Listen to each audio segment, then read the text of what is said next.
আপনাদের জবা গাছে কি অনেক অনেক কুঁড়ি এবং ফুল ফোটাতে চাইছেন, অথচ আপনার গাছে কোনোভাবেই কুঁড়ি ও ফুল ফুটছে না, কিংবা গাছের কোনো গ্রোথ হচ্ছে না?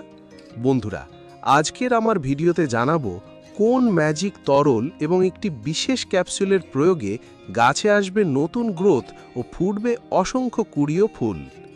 নমস্কার বন্ধুরা, আমি সুমিত। আপনারা দেখছেন বেঙ্গলি গার্ডেনার এবং আমার চ্যানেলে আপনাদের সবাইকে জানাই অনেক অনেক স্বাগত। বন্ধুরা, আমরা এখন জুলাই মাসে আছি, আর এই জুলাই মাস মানেই কিন্তু আমরা জানি বর্ষার মরশুম। এই সময়ে মাঝে মাঝেই হঠাৎ ঝমঝমিয়ে বৃষ্টি হচ্ছে, আবার কখনো চড়া রোদ উঠছে। আর এই যে বৃষ্টিটা হচ্ছে, সেটা কিন্তু আমাদের গাছের পক্ষে ভীষণ ভালো।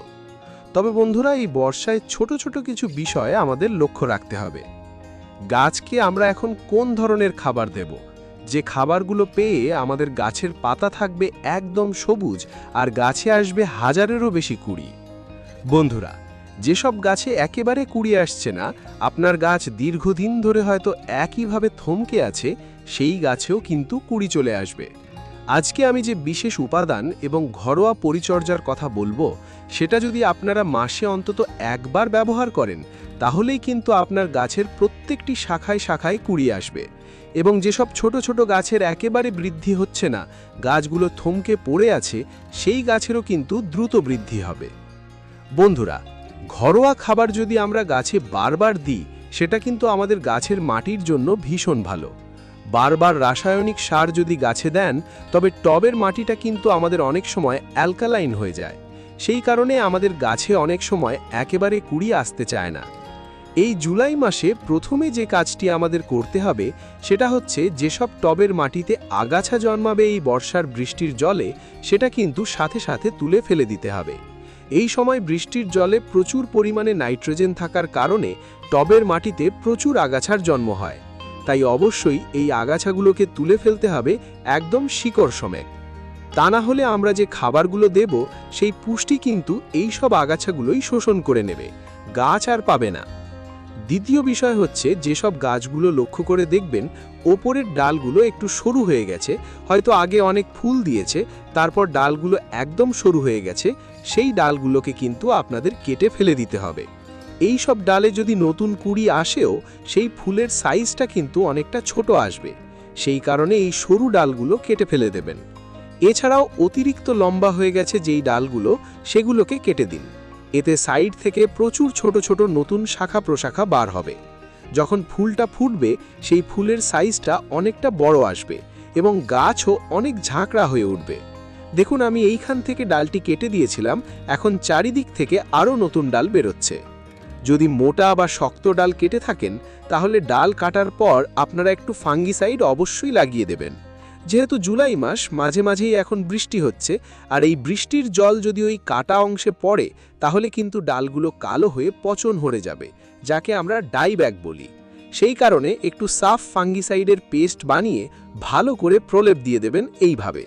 সাফ ফাঙ্গিসাইড যদি আপনার কাছে না থাকে, তাহলে রান্নাঘরের হলুদ গুঁড়োর পেস্ট ব্যবহার করবেন, সেটাতেও দারুণ কাজ হবে।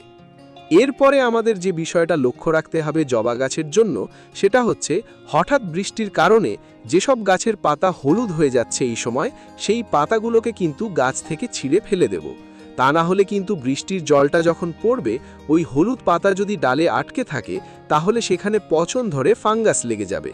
সেই কারণে হলুদ পাতাগুলোকে অবশ্যই গাছ থেকে ফেলে দেবেন, এবং বিশেষ করে বাসি ফুলগুলোকেও আপনারা রোজ তুলে ফেলে দেবেন, কারণ এই বাসি ফুল পচে কিন্তু গাছে ফাঙ্গাসের আক্রমণ হয়।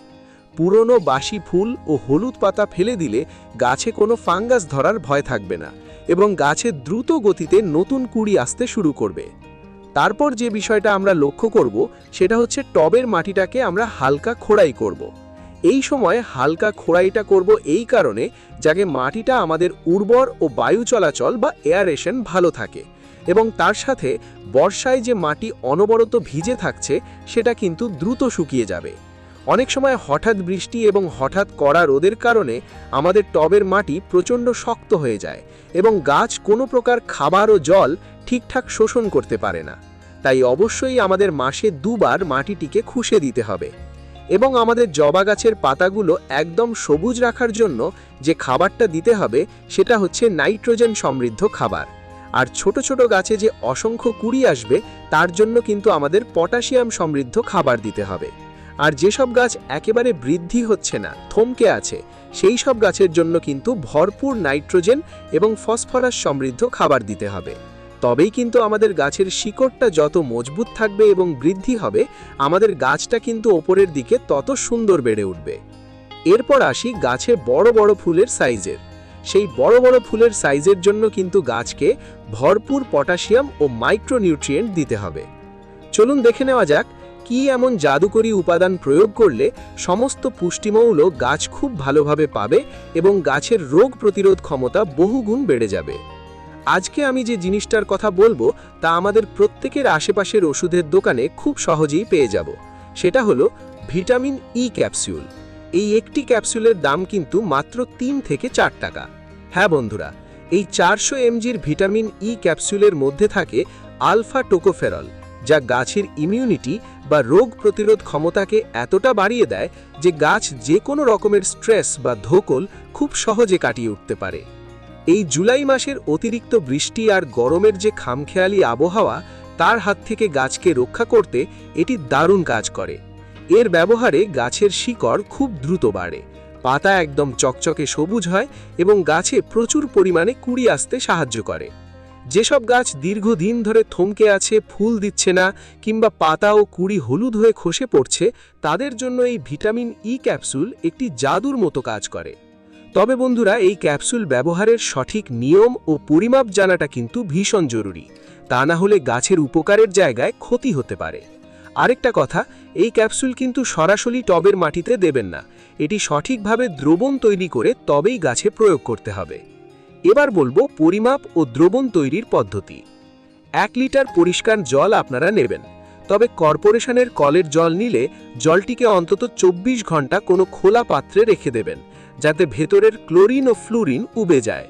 এবার ভিটামিন ই ক্যাপসুলটিকে একটি পিন বা সূচ দিয়ে ছিদ্র করে ভেতরের তৈলাক্ত নির্যাসটুকু চিপে পুরোটা জলের মধ্যে দিয়ে দিন।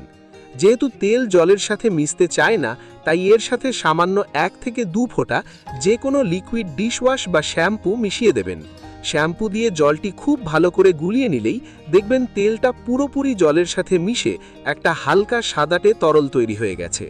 বর্ষার দিনে টবের মাটিতে পিঁপড়ে বা কেন্ন বা শামুকের উপদ্রব কমাতে এই জলের সাথে এক টুকরো কর্পূর গুঁড়ো করেও আপনারা মিশিয়ে দিতে পারেন।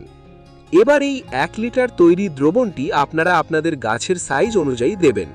যদি ছোট টব বা ছোট গাছ হয়, তবে অনুষ্ঠান বাড়িতে ব্যবহৃত প্লাস্টিকের গ্লাসের 1 গ্লাস অর্থাৎ 250 ml করে মেপে টবের মাটিতে দেবেন। আর যদি গাছটি বড় হয় এবং 10 থেকে 12 ইঞ্চির টব হয়, তবে 500 ml বা হাফ লিটার করে প্রত্যেকটি গাছের গোড়ার মাটিতে দিয়ে দেবেন।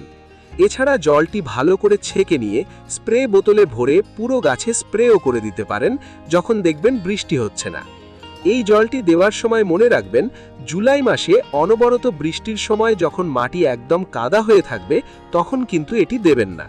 বৃষ্টির পর টবের মাটির উপরিভাগ যখন একটু শুকিয়ে আসবে, তখনই এই ভিটামিন ই ভেজানো জলটি গাছে প্রয়োগ করবেন। এটি আপনারা মাসে মাত্র একবার ব্যবহার করবেন, তাতেই দুর্দান্ত ফল পাবেন। আর যেদিন এই জলটি দেবেন তার আগে পরে অন্তত 2 দিন গাছে অন্য কোনো সার দেবেন না। এই খাবারটা দেওয়ার কয়েকদিনের পর থেকেই দেখবেন যেসব গাছে আপনার কুড়ি আসছিল না, সেই গাছ দেখবেন নতুন কচি পাতায় আর ভরপুর কুড়িতে ভরে উঠছে। আপনারা এই ছোট ছোট টিপসগুলো আর এই ভিটামিন ই ক্যাপসুলের ম্যাজিক ট্রিকটি মেনে চলুন, দেখবেন আপনাদের জবা গাছও এই বর্ষায় কুড়িতে হাসবে। ভিডিওটা যদি আপনাদের এতটুকুও উপকারে আসে, তবে ঝটপট একটা লাইক দিয়ে দিন আর কমেন্টে জানান আপনাদের জবা গাছে এখন ফুল আসছে কিনা বা আপনারা কি সমস্যা ফেস করছেন। বাগানপ্রেমী বন্ধুদের সাথে ভিডিওটা প্রচুর শেয়ার করুন। বাগান করার জন্য প্রয়োজনীয় বিভিন্ন ধরনের সার, ওষুধ, টব এবং অন্যান্য গার্ডেনিং সামগ্রীর অনলাইন লিংক আমি এই ভিডিওর ডেসক্রিপশন বক্সে দিয়ে রেখেছি। আপনাদের যেটা প্রয়োজন চাইলে সেখান থেকে দেখে কিনে নিতে পারেন। আর যদি আপনারা আমার চ্যানেলে নতুন দর্শক হয়ে থাকেন, তাহলে অবশ্যই চ্যানেলটা সাবস্ক্রাইব করে পাশের বেল আইকনটি প্রেস করুন, যাতে সবার আগে আপনার কাছে আমার এই রকম বাগান বিষয়ক ভিডিওগুলি পৌঁছে যায়। আজ তবে আসি, দেখা হচ্ছে ঠিক পরের ভিডিওতে। সবাই খুব ভালো থাকুন, সুস্থ থাকুন এবং এভাবেই আনন্দ নিয়ে গাছ করতে থাকুন। ধন্যবাদ।